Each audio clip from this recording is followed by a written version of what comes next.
தேசிய தலைவர் இமானுவேல் சேனார் அவர்களுடைய 67வது குருபூஜை தின விழாவை ஒவ்வொரு ஆண்டும் சட்டக்கல்லூரி மாணவர்கள் சிறப்பாக கொண்டாடி வருகிறார்கள். அந்த வகையில் இந்த வருடம் 4/9/2024 அன்று சட்டக்கல்லூரி மாணவர்கள் மிக சிறப்பாக கொண்டாடி வருகிறார்கள்.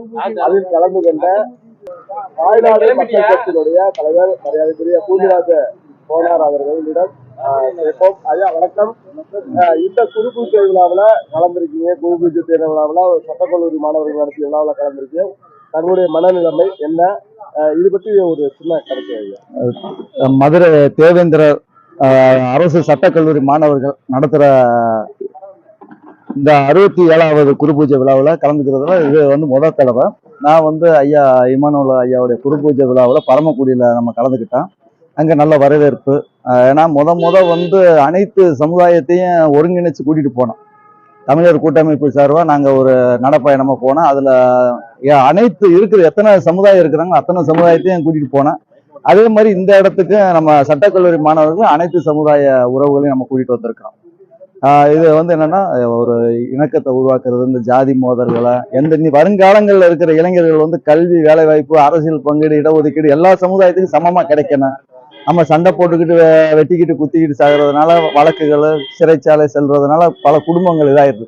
இது மாதிரி ஒற்றுமைப்படுத்தணும், எல்லா சமுதாயத்துக்கான தேவைகளை எல்லா பேரும் இது பண்ணணுன்றது ஐயாவுடைய குருபூஜை விழாவில் இன்னைக்கு மாணவர்கள் நடத்துகிற இந்த விழாவில் கலந்துருக்கிறோம். இனி அடுத்து வர செப்டம்பர் 11 நம்ம பரமக்குடியில் கலந்துக்கிறோம். நடத்தும் ஒவ்வொரு விழாவிலையும் தாங்களை காண முடிகிறது. உங்களுக்கு தாங்கள் சார்ந்த சமூகம் சார்பாக எதிர்ப்புகள் எதுவும் வந்தது இல்லை? எனக்கு எதிர்ப்பு வந்தாலும் அதை பத்தி பிரச்சனை இல்லை. என்ன காரணம்னா, நான் எனக்கு பிடிச்சிருக்குது. சில பேத்துக்கு பிடிக்காதுன்றக்கா நான் வாழ முடியாதுல்ல. எனக்கு என்ன சாப்பிடணுன்ற நான் தான் தீர்மானிக்கணும். அடுத்த ஆள் சாப்பிட்டா என்னுடைய ஏவாவூர் நம்பிடாது. அது போக எந்த சமுதாயத்துக்குனாலும் நம்ம போவோம். இப்ப தேவேந்திர சமுதாயம் ஐயா பசுபதி பாண்டியன் நிகழ்ச்சிக்கு போயிருக்கிறோம். தேவேந்திர குல சமுதாயம் எத்தனை ஃபங்க்ஷன் வச்சாலும் நான் அதில் கலந்துக்கிறோம். அது என்னுடைய விருப்பம், என்னுடைய நோக்கம். அதை என் சமுதாய மக்களுக்கு புரிதல் ஆயிடுச்சு. முன்னாடிலாம் அவங்க ஒரு மாதிரியா தவறாக சித்தரிச்ச காலம் போய் இப்போ அவங்களே ஏற்றுக்கிட்டு நீங்கள் போகிற பாதை தான் நல்ல பாதை, இதை நீங்கள் பயணம் பண்ணுங்க, எல்லா சமுதாயத்தை அரவணைத்து செல்லுங்கன்ற அதை அவங்களே எடுத்து போடுறாங்க அந்த வாட்ஸ்அப், ஃபேஸ்புக்குகளில் பதிவுல. வரும்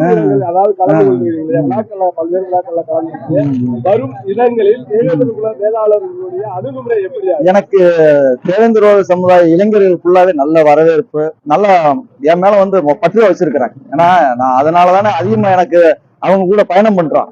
எனக்கு அவங்க முக்கியத்துவம் கொடுத்து என்னை வரவேற்கிறதுனால தானே அந்த இடத்துக்கு நம்ம முதல்ல போகணும்னு தோணுது. நிச்சயமாயா வருகின்ற 67வது குருபூஜை விழாவிற்கு ஐயாவுடைய நினைவிடத்திற்கு தாங்கள் எத்தனை வாகனங்களில் செல்ல திட்டம்? இப்ப நாங்க இங்க இருந்து ஒரு 10 வண்டி ரெடி பண்ணியிருக்கிறோம். மதுரையில இருந்து மட்டும் எங்களுடைய இந்த தமிழ் தேசிய கூட்டமைப்பு சார்பா போயிட்டு அங்க போய் பரமக்குடியில தாய் தமிழர் கட்சி பீமா பாண்டியன் தலைமையில நம்ம பயணம் பண்ணோம். அதாவது மாற்று சமூக சில எல்லா அமைப்பு, எல்லா சமுதாயத்தில அது போல சிலர் வலைதளங்கள்ல தவறான கருத்துக்களை அவர் வெட்டப்பட்டவர் என்றும் அது போன்ற வாசகங்களை பயன்படுத்தினால் அது தாங்கள் இருந்த கண்ணடத்தில் அது அவங்க சொல்றவங்க சொல்லிட்டே இருக்கட்டும். நம்ம நான் நடந்து போயிதாச்சு. இனி நடக்காம இருக்கிறதுக்கு நம்ம ஒற்றுமைப்படுத்தணும். ஒரு கொள்ளக்காரன் சொல்லிக்கிட்டே இருப்பாங்க. நம்ம அவர் இறப்பை வச்சு நம்ம அரசியல் பண்ற காரணம் இனிமேல் இந்த சமூகம் அரசியல் ரீதியாகவும் பொருளாதார ரீதியாக முன்னேறணும். அவங்க கல்வியில, வேலை வாய்ப்புல முன்னேறணும். அவங்களுக்கு நம்ம ஊக்கப்படுத்துறதுக்கு எல்லா சமுதாயத்தையும் ஒற்றுமைப்படுத்தணும். தொடர்ந்து சமூகங்களோடு ஒன்றிணைய உங்களுக்கு எப்பயுமே யாதவ தேசிய தாய்நாடு மக்கள் கட்சி துணை நிற்போம். நன்றி.